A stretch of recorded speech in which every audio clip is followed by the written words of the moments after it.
Como habíamos dicho, y retomamos el curso de Panorama del Antiguo Testamento. Nos corresponde el libro de Josué. Les voy a pedir a todos que abran su Biblia en el libro de Josué, ya que vamos a estar viendo muchos textos bíblicos allí del libro de Josué, para poder entender algunos asuntos, cuál es el tema central que quiere comunicar Josué, cuáles son las ideas que se desarrollan en el libro de Josué. Lo primero que quiero recordarles es que antes del libro de Josué, nosotros tenemos a un pueblo a la expectativa de poseer la tierra prometida. Recuerden que en Deuteronomio el pueblo todavía no ha entrado a la tierra. Ese pueblo está frente a la tierra, el pueblo está viendo aquella promesa de una tierra donde fluye leche y miel, pero ellos no han entrado. Y Dios, antes de entrar, según lo establece el libro de Deuteronomio, a través de varios discursos, usando como instrumento a Moisés, se recuerda el pacto que Dios ha hecho con ellos y las leyes que Dios ha dado a su pueblo, a esta nueva generación, para que la obedezcan. Y Dios allí establece bendiciones y maldiciones. Dios les dice, van a haber grandes bendiciones para ustedes si obedecen mi ley. Pero lo que van a recibir si desobedecen mi ley va a ser maldición. Pero después de Josué, tenemos a un pueblo que ya está dentro de la tierra de Canaán, que eso lo vamos a ver con mayores detalles cuando estudiemos el libro de los jueces. Y cuando nosotros vemos el resto de los libros históricos y nos hacemos muchas preguntas, bueno, Josué es la explicación que une el Pentateuco con el resto de los libros históricos.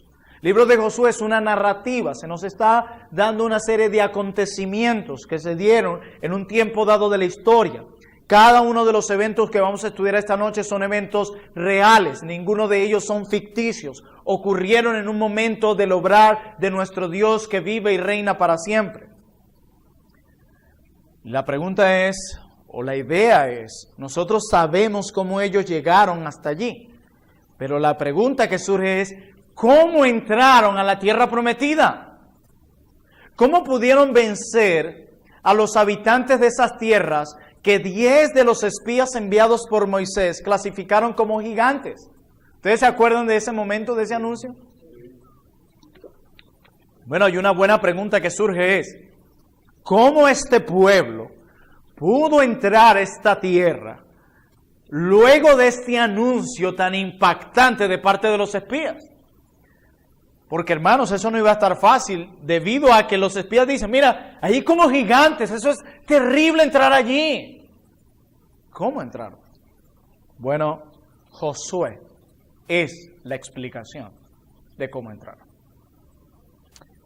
El libro de Josué también nos explica cómo la tierra quedó dividida en la manera en que encontramos diseminadas a las 12 tribus en el mapa. La tierra fue conquistada en los días de Josué, y la tierra fue repartida a cada una de las tribus de Israel. Y dado que el tema central de este libro de Josué tiene que ver con el cumplimiento de la promesa de Dios en dar la tierra prometida a la nación de Israel, lo que veremos en la clase de hoy será lo siguiente. Pero antes de dar los puntos de la clase de hoy, recuerden que el reino de Dios es estar en el lugar de Dios, bajo el gobierno de Dios, gozando de la bendición de Dios junto al pueblo de Dios. O sea, pero aquí falta el lugar todavía. ¿Sí me entienden? Hemos visto cómo ha crecido la descendencia de los israelitas. Dios le había dicho a Abraham que se multiplicarían, que serían como las estrellas del cielo, etcétera, etcétera. Pero no hay una tierra. Para tener una nación, porque Él dice que haré de ti una gran nación. Le dijo Dios a Abraham, ¿cierto? Pero para tener una nación se necesita un territorio. Bueno, ese territorio todavía los israelitas no lo poseen. Y es allí donde entra Josué y nos da todos esos detalles. Los 4 puntos que veremos esta noche, y lo pueden anotar, es la visualización de la tierra. Eso es lo primero que vamos a ver. La visualización de la tierra. En segundo lugar, vamos a ver conquistando la tierra.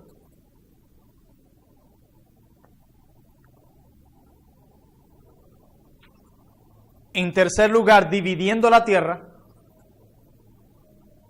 Ahí vamos a explicar un poco el tema de lo de las tribus que les dije. Y en cuarto lugar, reteniendo la tierra. Repito, visualizando la tierra, conquistando la tierra, dividiendo la tierra y reteniendo la tierra. Pero esta noche solo vamos a ver dos. Vamos a tener una clase muy práctica donde solamente vamos a ver dos.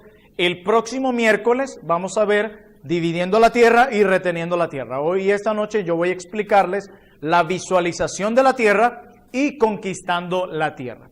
Empecemos con el primer punto para no dar tanto preámbulo. Visualizando la tierra. Eso lo encontramos desde el capítulo 1 hasta el capítulo 5, versículo 12. Visualizando la tierra desde el capítulo 1 hasta el capítulo 5, versículo 12. Vamos, acompáñenme a Josué, el libro de Josué, todos en sus Biblias, por favor. Josué capítulo 1, versículo 1 al 3. Es más importante lo que Dios tiene que decir que lo que yo tengo que decir. Josué capítulo 1, versículo 1 al 3, así comienza el libro. Aconteció después de la muerte de Moisés, siervo de Jehová, que Jehová habló a Josué, hijo de Nun, servidor de Moisés, diciendo: Mi siervo Moisés ha muerto. Ahora pues, levántate y pasa este Jordán, tú y todo este pueblo, a la tierra que yo les doy a los hijos de Israel. Yo os he entregado, como lo había dicho Moisés, todo lugar que pisare la planta de vuestro pie. Amén. Hay muchos que usan esta última porción del versículo para decir, bueno, Chacaíto es nuestro, porque la Biblia dice que todo lugar que pisare la planta de vuestro pie será suya, pero eso es sacar de contexto un texto. Tenemos que entender en qué momento y bajo qué promesa se dio ese pasaje bíblico. Pero así comienza el texto. Es evidente que Dios hace su obra a través de sus siervos, ¿cierto? Pero que ninguno de ellos es imprescindible, porque no está Moisés y se detuvo el plan de la promesa. No, Dios escoge ahora a Josué porque a la final el personaje central de toda la historia de nuestra vida es Dios, no nosotros. Los siervos de Dios vienen y se van. Hoy está un pastor, mañana otro. Unos cumplen con su papel y luego Dios sigue la obra con otro. La batalla es del Señor, ¿cierto? La batalla no es nuestra. Iglesia Bautista Reformada Trono de Gracia no depende del pastor Plinio o de Rubén. Nosotros mismos necesitamos a Dios. Pero Dios no nos necesita a nosotros. O sea que tú no necesitas a Plinio o a Rubén, sino a Dios. Esta introducción también evidencia que hay algo muy importante en juego aquí. La palabra del Señor. Jehová no habla como hacen los falsos profetas, que prometen y no cumplen. Es muy característico de los falsos profetas de nuestros tiempos anunciar cosas, decir cosas que no se cumplen. Pero nuestro Dios es totalmente distinto a los falsos profetas. De antemano Dios le dice a Josué que todo lo que había dicho, el texto que leímos, no sé si recuerdan, que todo lo que Dios había dicho por medio de Moisés se cumplirá. Pero no solo lo dicho a Moisés, también cumplirá lo dicho a Abraham. ¿Se acuerdan que Dios mismo, aún Él pasó por en medio de los animales? Nuestro Dios es veraz, nuestro Dios no miente. Nosotros tenemos un Dios que cumple lo que promete. Si Dios te prometió algo por medio de su palabra, Él así lo cumplirá. Ese es nuestro Dios. Mire lo que dice Génesis capítulo 12, versículo 7, yo se los leo. Y apareció Jehová a Abraham y le dijo: a tu descendencia daré esta tierra. Y edificó allí un altar a Jehová, a quien le había aparecido. Dios le dijo a Abraham: te voy a dar una tierra. Y Dios no solamente pretende cumplir lo que le prometió a Moisés, también la tierra, sino que pretende cumplir lo que le prometió años antes a Abraham. Porque nuestro Dios cumple lo que promete. Amén. Amén. Y también es evidente que todo el tiempo que Josué estuvo al lado de Moisés, le sirvió de preparación para lo que ahora tenía que enfrentar. Nosotros sabemos que Josué no surge de la nada. Josué fue entrenado por el mismo Moisés. ¿Y qué nos enseña esto? Nos enseña la importancia de que los líderes preparen y entrenen a hombres fieles que sean capaces de ser líderes para otros. Hay un problema grande en las iglesias de hoy día que no hay una capacitación de líderes. Estos hombres se quieren promulgar en el púlpito como unos dictadores, de estar allí únicamente ellos, sin preparar otros hombres. Y eso es totalmente antibíblico. Desde el antiguo pacto hasta el nuevo pacto, la Biblia nos enseña que los líderes de las iglesias deben capacitar a otros hombres para que en el futuro ejerzan el liderazgo de la misma manera como Moisés capacitó a Josué. De la misma.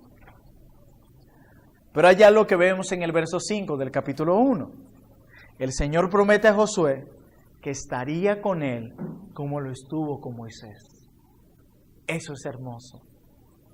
Porque para una batalla, para una responsabilidad como la que le tocaba enfrentar a Josué, escuchar, porque hermanos, si hay alguien que vio cómo Dios estuvo con Moisés, ¿quién ustedes creen que fue? Josué. Y él mismo escucha, de la misma manera como yo estuve con Moisés, yo voy a estar contigo. Qué aliento, ¿verdad? ¡Qué ánimo! Porque para una batalla como esa, ¿quién no tiembla? ¿Quién es capaz? ¿Quién puede ser suficiente? Pero cuando Dios está de por medio para decir, yo estaré contigo como lo estuve con él, y vaya de qué manera el Señor estuvo con Moisés. Ustedes recordarán cuando Moisés se tuvo que enfrentar ante Faraón. Ustedes recordarán cuando Moisés tuvo que cruzar al pueblo. Ustedes recordarán cuando Moisés tuvo que aguantarse las quejas de un pueblo que estuvieron a punto de apedrearlo. Ustedes pueden sumar cuántas cosas le tocó enfrentar a Moisés, y de todas ellas lo guardó el Señor, y en todas ellas Jehová estuvo con Moisés. Y ahora Josué escucha, así como yo estuve con él, así estaré contigo. ¡Wow! Pero en el 6, 7 y 9 del capítulo 1, el deber de Josué era ser valiente y esforzado. Ustedes han leído mucho esta porción cuando dice, esfuérzate y sé valiente. Ay, hermano, a veces decimos esos textos como si hubiésemos estado en el mismo caso que Josué. A punto de caernos a espada con ejércitos, tratar de tomar territorios de naciones malvadas, guiar un pueblo de pecadores, y a veces usamos ese texto con mucha ligereza. Esfuérzate y sé valiente. Ay, Dios. Hermanos, había una garantía de que Josué podía ganar. ¿Quién era la garantía de que Josué podía ganar esta guerra? Dios. Muy bien. Pero a pesar de que había una garantía por parte de Dios, eso no implicaba, como algunos sugieren cuando hablamos sobre el tema de la soberanía de Dios, que Josué fuera flojo en el desempeño de su responsabilidad.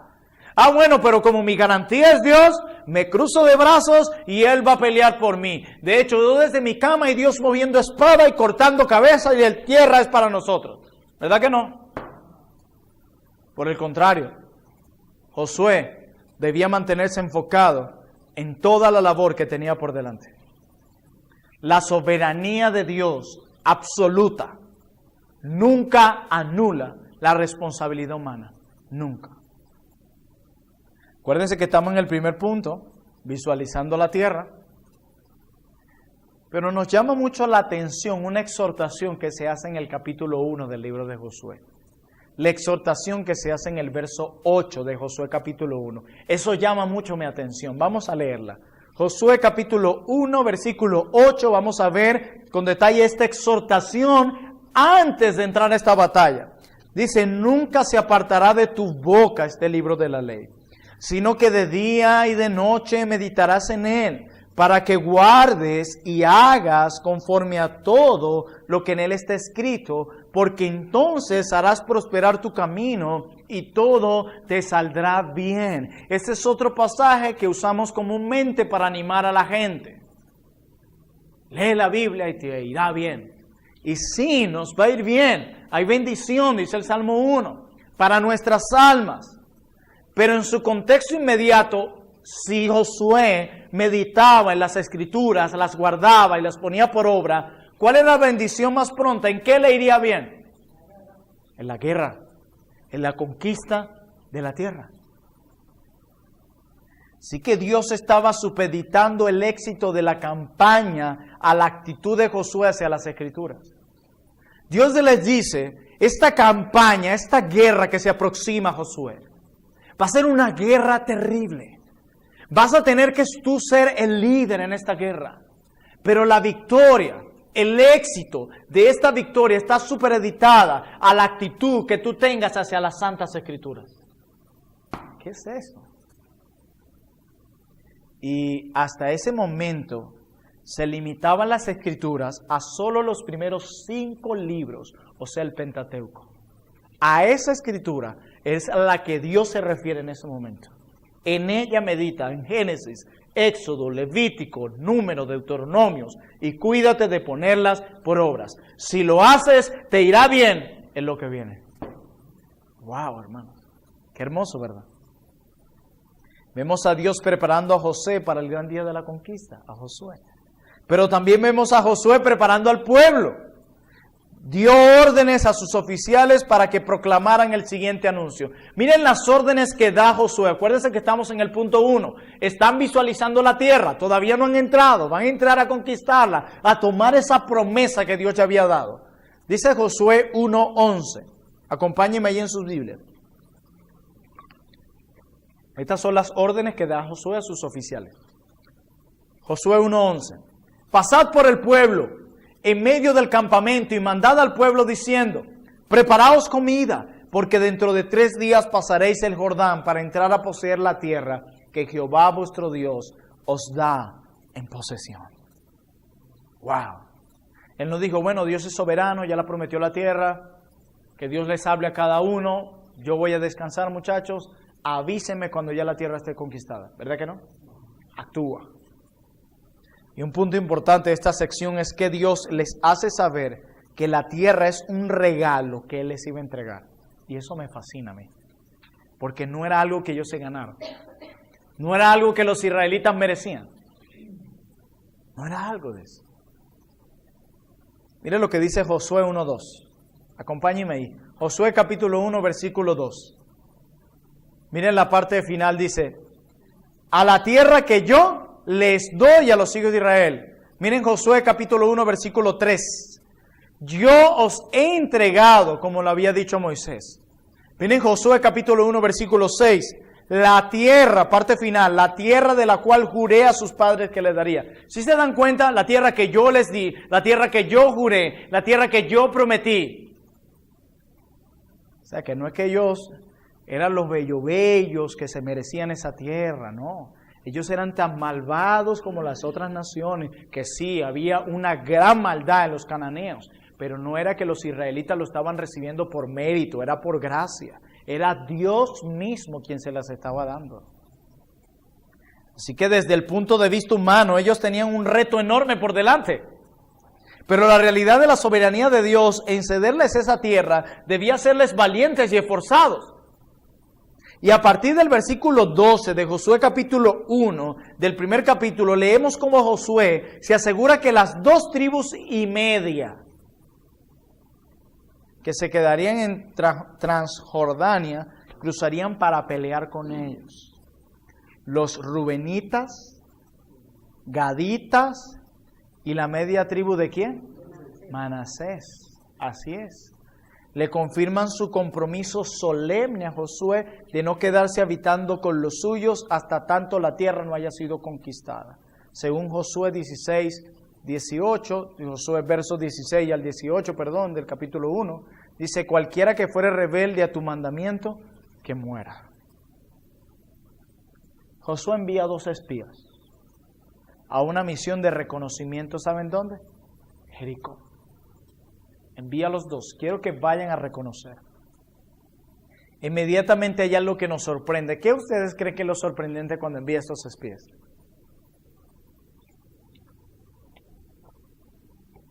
Sin pena. Hay una ayuda inesperada que ellos reciben. Así es, de la persona de Rahab.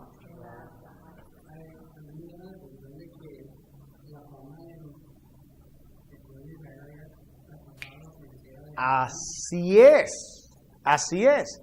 Esta era una prostituta llamada Rahab, la cual le recibe y los esconde en su casa. Y como decía un siervo del Señor, pero el FBI del rey había detectado la presencia de estos extraños que habían venido a expiar toda la tierra.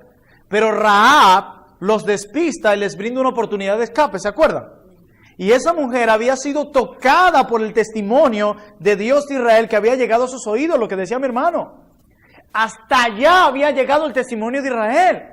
O sea que ella no fue salva por obra. Miren Josué capítulo 2, versículo 9 al 11. Josué capítulo 2, versículo 9 al 11. Mira lo que dice esta mujer, Rahab.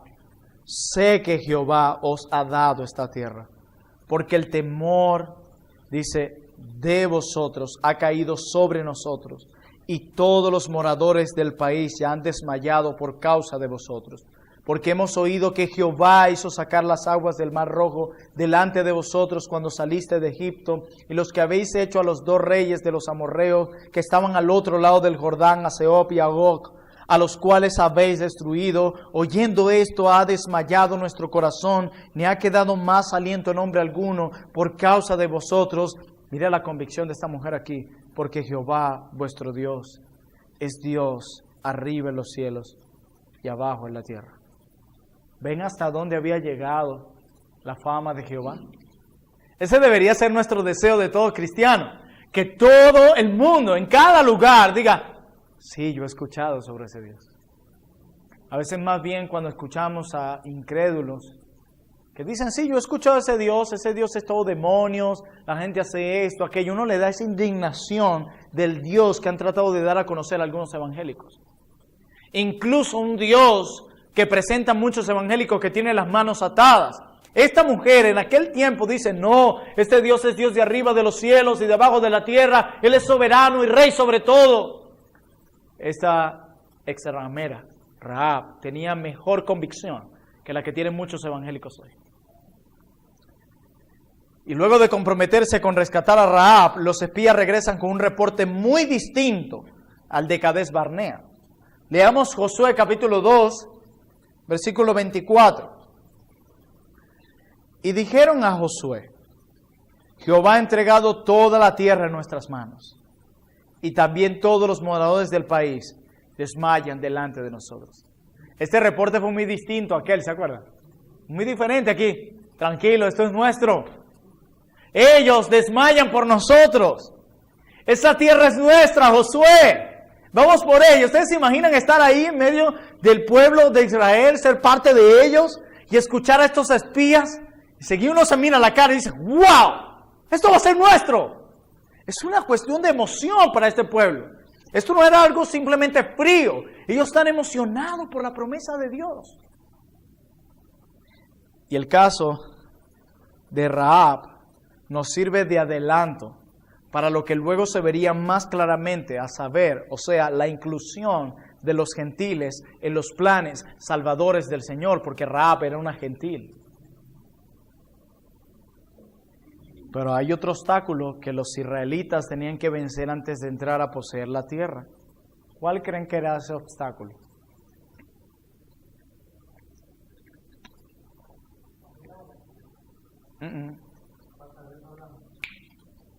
El cruce del Jordán. Historia que nos encontramos en los capítulos 3 y 4 del libro de Josué. El arca de Jehová, llevada por los levitas, iba a marcar la pauta en ese cruce. Pero debían de mantener aproximadamente 1 kilómetro de distancia entre ellos y el arca, mientras la iban cruzando. Tenían que atravesar todo el Jordán, atravesarlo para llegar hasta allá. ¿A qué les recuerda ese evento a ustedes? Así es, así es. Pero ahora el líder no es Moisés, es Josué. El Señor les dice que los sacerdotes iban a entrar al agua y luego las aguas del río se iban a detener. Y sucedió exactamente así. Nuestro Dios cumple lo que promete. Acompáñenme a Josué capítulo 3, versículo 17. Josué capítulo 3, versículo 17. Dice, mas los sacerdotes que llevaban el arca del pacto de Jehová, ¿estuvieron qué? En seco, hermanos, firmes en medio del Jordán, hasta que todo el pueblo hubo acabado de pasar el Jordán. Y todo Israel, no solo los sacerdotes, y todo Israel pasó en seco como pasó en el Mar Rojo. Dios lo volvió a hacer. Qué maravilloso es nuestro Dios. El evento no iba a quedar sin un lugar para recordar lo que Dios había hecho. 12 hombres, según el texto, debían tomar una piedra cada uno en medio del Jordán, donde estaban los pies de los sacerdotes, y con ellas levantar un monumento de 12 piedras. De manera que iban a tener 12 piedras, una por cada tribu. Eso es interesante. Ellos cruzan el Jordán. Y Dios le dice, ya va, ahí donde cruzaron, me van a dejar una marca. Van a colocar 12 piedras, una por tribu. Esto va a quedar allí como un recordatorio. ¿Saben por qué Dios hace eso? Porque Dios sabe lo olvidadizo que somos. Por eso cada día del Señor no nos cansamos de recordar las verdades de la palabra. Cada miércoles, cada mentoría, cada consejería, no nos cansamos. Por eso los apóstoles decían, no nos cansamos de recordaros las mismas cosas. ¿Saben por qué? Porque somos olvidadizos. Y como Dios sabe que somos olvidadizos, ordenó que utilizaran esa señal para instruir a sus hijos más adelante. Eso es hermoso, hermanos. Eso es hermoso. Ahora, miren, vamos a leer Josué 4, versículos 6 al 7, sin olvidar lo de las piedras y el propósito que era para que lo recordaran a sus hijos. Josué capítulo 4, versículos 6 al 7 dice, aquí está la razón, propósito de por qué esas piedras debían colocarlo allí. Dice, para que esto sea ¿qué? Señal entre vosotros, y cuando vuestros hijos preguntaren a sus padres mañana diciendo, ¿qué significan estas piedras? Bueno, lo mandarás al pastor para que él responda todas las preguntas, o a YouTube donde hayan videos que aclaren esas dudas, o a la escuela dominical cada domingo para que la profesora de escuela dominical responda esa pregunta. Dice eso. Responderéis, o sea, ustedes, vuestros padres, que las aguas del Jordán fueron divididas delante del arca del pacto de Jehová. Cuando ella pasó el Jordán, las aguas del Jordán se dividieron, y estas piedras servirán de monumento conmemorativo a los hijos de Israel para siempre. ¿Ven quiénes son los que tienen que instruir a los hijos? Los padres, según la Biblia, no los pastores, no la maestra de escuela dominical, no YouTube, no Internet, los padres. Pero ahí entendemos el propósito de esas piedras, un recordatorio para siempre a la nación de Israel. Pero la narración también se encarga de dejarnos saber que las 2 tribus y media también cruzaron el río, cumpliendo así la promesa de pelear con ellos por la tierra prometida. Vamos a pelear con ustedes. Y establecieron campamento en Gilgal. Yo sé que estos nombres para muchos no son conocidos, pero vamos a tener un mapa para que se les haga más familiar. Ellos establecen un campamento en Gilgal, y por primera vez los pies del pueblo se encontraban en la tierra prometida. Imagínense estar ahí. ¡Wow! Esta es la tierra que Jehová prometió a nuestros padres, donde fluye leche y miel. Estamos aquí. Inmediatamente Dios da instrucciones a Josué de circuncidar al pueblo, los hijos de los que perecieron en el desierto. Tienen que hacerlo. Vayamos a Josué 5, del 5 al 6. Hermano Joan, si me puedes leer Josué capítulo 5, versículos 5 al 6, y los demás te seguimos con la lectura. Josué capítulo 5, versículos 5 y 6. Pues todos los del pueblo que habían salido estaban circuncidados, mas todo el pueblo que había nacido en el desierto, por el camino, que fue fiel salió de Egipto, no estaba circuncidado. Porque los hijos de Israel anduvieron por el desierto 40 años, hasta que todos los hombres de guerra que habían salido de Egipto fueron consumidos por cuanto no obedecieron a la voz de Jehová.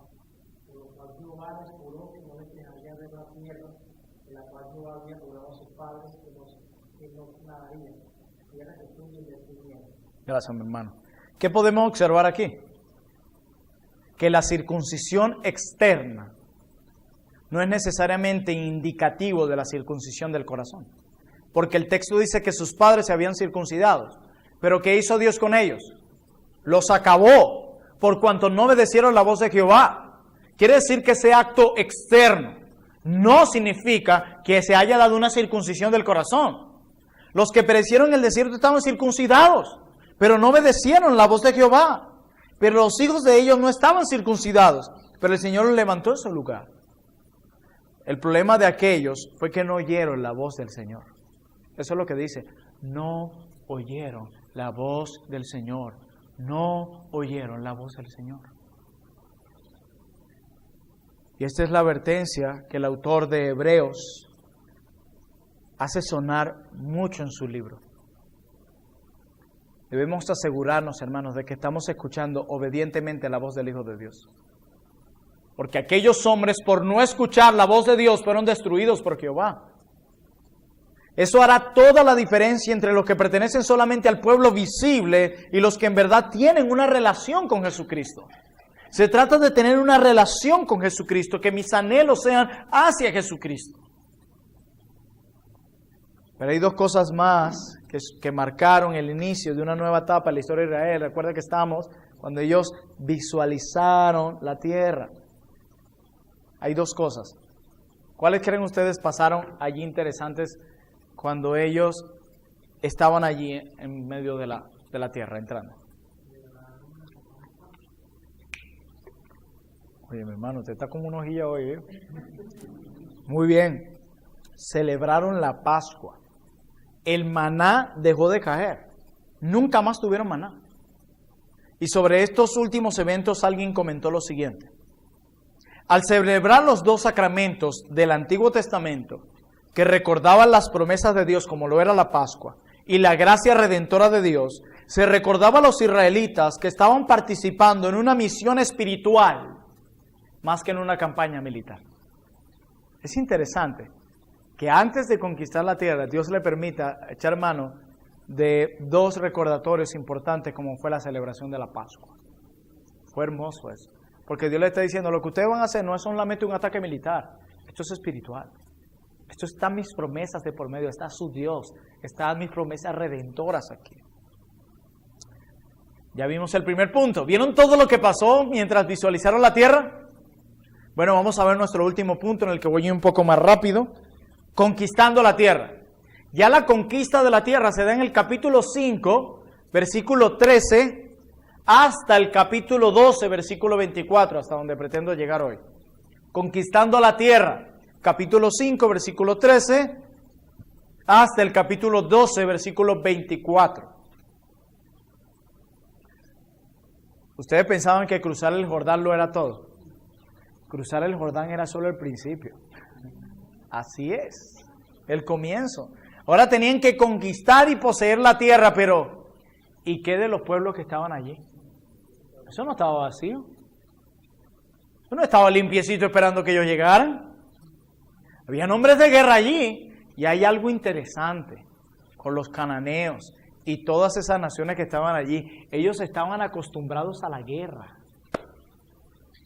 Y de paso esas naciones que ellos van a conquistar, ¿saben qué tenían? Alianza con las otras naciones. O sea, tú te podrás imaginar lo fuerte que iba a ser eso. Pero Israel no estaba ni acostumbrado a la guerra, ni tenía alianza con ninguna nación. 2 más 2 son 4. ¿Cuál es el análisis lógico? Nosotros diríamos, se acabó. Pero es que Dios iba a pelear la batalla por ellos. Ustedes no se han puesto a veces a pensar que decimos, pero eso suena muy bien, pero ¿cómo yo voy a hacer esto si tengo todas estas cosas en contra? ¿Cómo Dios va a hacer esto si mira todo lo que tengo en contra mío? La lógica me dice que yo voy a perder. Lo que pasa es que a veces con la Biblia, la lógica a veces no encaja, sino la fe.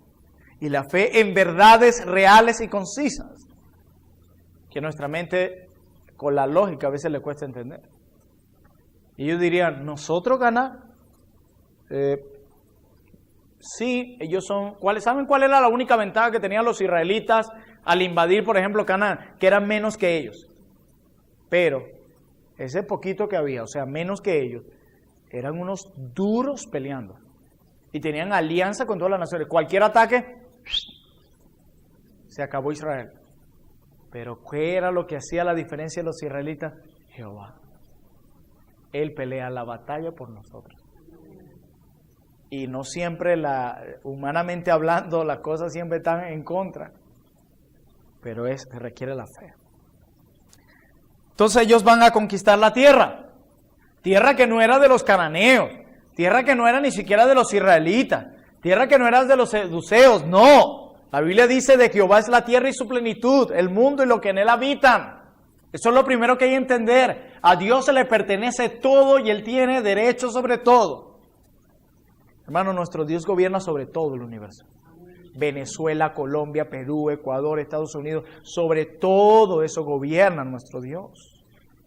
No importa cuán secular venga a ser un Estado, no importa. Al final de cuentas, la teocracia del universo un día se impondrá por completo y vencerá. Un día Dios juzgará el pecado de todas las naciones, incluyendo Venezuela. Un día. Lo que constituía un juicio para unos, los que estaban en esas naciones ya, vino a ser de bendición para otros, para los israelitas. Increíble, ¿verdad? Josué sabía que Dios estaba con él, como lo estuvo con Moisés. Josué también sabía que Dios pelearía por ellos. Josué sabía igualmente que debía mantenerse apegado a las directrices de Dios y su palabra. No obstante, eso no eliminaba el hecho de que debía trazar estrategias y planificar las batallas con cuidado. Bueno, Dios no prometió darnos la tierra, lo que decíamos al principio. Josué, ¿qué tú haces hasta tarde con esos planos allí? ¿Qué tú haces reuniéndonos? Tú dijiste, entonces te contradices, que Dios nos va a dar la victoria y no descansamos aquí planificando el ataque. Nah. Es que una cosa no anula la otra. De hecho, parte de la estrategia consistió en lanzar un ataque central que dividiría a los pueblos del norte de los pueblos del sur. Esa fue una de las estrategias de Josué. De esa forma evitaba que hicieran alianzas que pudieran fortalecer al enemigo. Luego del ataque central que Josué hace, entonces Josué enfiló sus cañones hacia el sur para luego hacer ofensiva en el norte. Pastor, ¿qué significa todo eso? Bueno, que el ataque central tenía de frente a Jericó. Eso es lo que significa. Y la pregunta es, ¿cómo podían ellos vencer una ciudad amurallada? Eso es de locos. Eso no tiene sentido. Al final del capítulo 5, Josué tiene una experiencia muy singular. Él tuvo un encuentro con el capitán del ejército de Jehová. Una aparición del Hijo de Dios preencarnado. Para aquellos que solo ven a Jesús como el pobrecito carpintero, mírenlo acá. Josué capítulo 5, versículo 13 al 15, vamos a leer. Josué capítulo 5, versículo 13 al 15. Tienen las murallas, pero antes de eso Josué tiene un encuentro con un personaje importante en el libro de Josué. Dice el verso 13 de Josué 5. Estando Josué cerca de ¿qué? Antes del ataque. Alzó sus ojos y vio un varón que estaba delante de él, el cual tenía una espada desenvainada en su mano.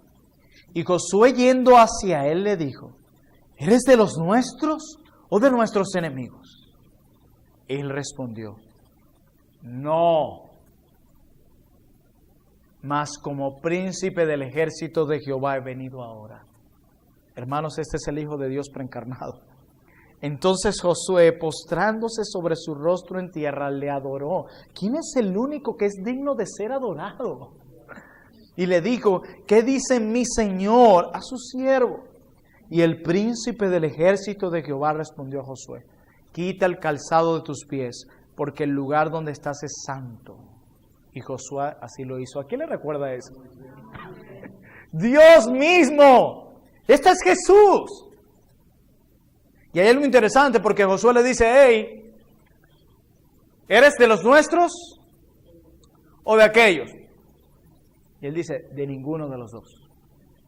Yo vengo del ejército de Jehová. Y eso es interesante, porque esto nos indica que esta guerra no era humana. No se trataba del ejército de Josué, del ejército de los cananeos. No, se trataba, hermanos, de Jehová. Porque esto, ¿qué quiere decir? Que este no era el pueblo de Israel peleando con estas naciones. Era Dios. Esta era una guerra de Dios con las otras naciones. ¿Entendemos? ¿Quién es el centro? Su capital le dio instrucciones precisas que debía seguir al pie de la letra. Era el plan más raro con el cual derrotar a Jericó. Nadie nunca la había utilizado antes. Nadie nunca la volvería a utilizar después. Con marchas y vueltas, con trompetas y gritos, las murallas caerían. Primera vez que se usó esa estrategia, y después de ahí yo no he escuchado algún ejército que haya escuchado eso. Mire, ¿y sabe cómo derribaron aquel lugar? Con lo mismo que hizo Josué. Dieron vueltas, brinco, grito y trompeta. Volvieron a usar la estrategia. No, más nunca. Eso fue único. Fue único. ¿Y saben qué pasó luego de eso? ¡Cayeron! ¿Saben por qué? Porque así lo había dicho el Señor. Este inicio estaba trazando la norma para el resto de la guerra. Dios está peleando por ellos. Dios peleando por ellos. Jehová de los ejércitos. Pero, luego de esa gran victoria, el pueblo sufre una derrota. Y con una nación muy pequeña. Y una derrota vergonzosa. ¿Ustedes se acuerdan cuál era la nación con la que ellos perdieron? Ai, con H. H-A-I. Una derrota que los dejó destrozados. Destrozados. Antes del ataque, Josué recibió el siguiente reporte sobre esa ciudad. Leamos Josué 7.3. Josué 7.3. Dice, y volviendo a Josué le dijeron, no suba todo el pueblo, sino suban como 2,000 o 3,000 y tomarán a Ai. No fatigues a todo el pueblo yendo allí porque son pocos. ¿Vieron eso? No mandes a todo el pueblo. Son pocos. Pero ellos desconocían que algo había sucedido. ¿Se acuerdan qué era? El pecado de Acán. La desobediencia de un hombre fue la causa de esta derrota y de la pérdida de 36 vidas. 36 cadáveres dejó el pecado de Acán. Hermanos, nuestros pecados a veces pueden parecernos muy individuales. Y es cierto, tú y yo vamos a dar cuentas de manera individual por nuestros pecados individuales. Catherine no tiene la culpa de mis pecados, ni yo por los de ella, cada uno es responsable. Pero, la realidad es que raras veces las consecuencias de los pecados se detienen con nosotros, afectan a otros. Mire, un mal esposo será responsable delante de Dios un día por ser negligente y irresponsable con la labor que Dios le encomendó. Pero eso no niega que su responsabilidad, su pecado, vaya a afectar a su esposa e hijos. Un pastor que peca va a ser responsable de manera individual delante de Dios. Pero eso no niega que las consecuencias de su pecado terminen afectando de alguna manera u otra a la congregación. Siempre, hermanos, aunque cada uno de nosotros somos responsables delante de Dios por cada uno de nuestros pecados, yo quiero decirle que las consecuencias de tu pecado, de alguna manera u otra, van a salpicar a otros. Van a salpicar. Van a salpicar. Tu lujuria, tus mentiras, tu orgullo. Sí, tú vas a dar cuenta a Dios por eso. Lo reconozcas en esta tierra. Un día te va a tocar ver tus propios pecados un día ante el juicio de Dios. Pero esa realidad no niega que tu orgullo, tu lujuria, tu envidia, tus celos, tu vanagloria terminen salpicando las consecuencias de tu pecado a los tuyos. Siempre, hermanos, siempre. Así que miren el pecado no solamente como algo que te va a destruir a ti, sino como que tu pecado va a afectar a otros. Cuando Josué se acerca a Dios desmoralizado, el Señor le explica el problema en Josué 7:11 y le dice, Israel ha pecado, Israel ha quebrantado mi pacto. Y ¿saben qué es lo interesante, hermanos? Que Dios no le dijo, Acán ha pecado. Dijo, Israel ha pecado. ¿Se dan cuenta de eso? Así que si ellos no trataban debidamente con el asunto, no iban a tener victoria sobre sus enemigos, iban a seguir perdiendo batalla tras batalla, perdiendo, si ellos no trataban con este problema. Hermanos, porque el pecado siempre va a ser un obstáculo para nosotros gozar de la bendición de Dios. Somos salvos en Cristo, pero junto con esa salvación vinieron bendiciones, y tu pecado va a ser un muro muy alto para que tú recibas esas bendiciones de parte de Dios. ¿Y saben qué hace Dios?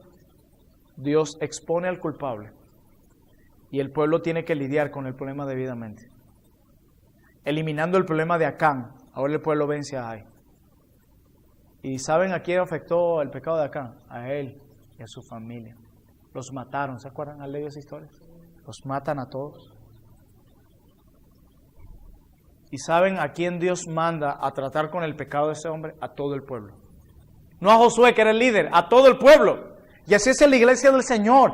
Toda la iglesia debe involucrarse en reprender el pecado en una iglesia. No dejar eso solo a los pastores. Ese no ha sido el modelo de Dios ni en el Antiguo Testamento ni en el Nuevo Testamento. Y luego que acaban con este anatema, la estrategia incluyó el hacerle creer que huían como la primera vez. ¿Se acuerdan? Ay, solo para sacarlos de la ciudad. ¿Se acuerdan que salen huyendo de allí? ¿Y saben qué hicieron ellos? Le prendieron fuego a la ciudad. Fue una estrategia. Los enemigos quedaron rodeados, ¿se acuerdan? Y no pudo escapar nadie vivo y tuvieron victoria. Y al final del capítulo 8 nos encontramos con lo que parece ser una reedición de la renovación del pacto de Deuteronomio 27. Y las lecturas de las bendiciones y maldiciones de los montes de Gerizim y Ebal, etcétera, etcétera, etcétera. Se dieron varias campañas, las campañas del central, la campaña del sur, la campaña del norte, y el capítulo 12 del libro de Josué, que es hasta donde llegaré hoy, concluye la sección con una lista de todos los reyes derrotados por Israel, tanto bajo el liderazgo de Moisés como bajo el de Josué. Y los siguientes textos nos muestran de quién era realmente la gloria de esta victoria. Yo voy a leer uno, ustedes pueden leer los demás. Josué 10:42, vamos a leerlo.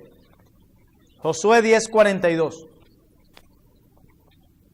Dice, todos estos reyes y sus tierras los tomó Josué de una vez.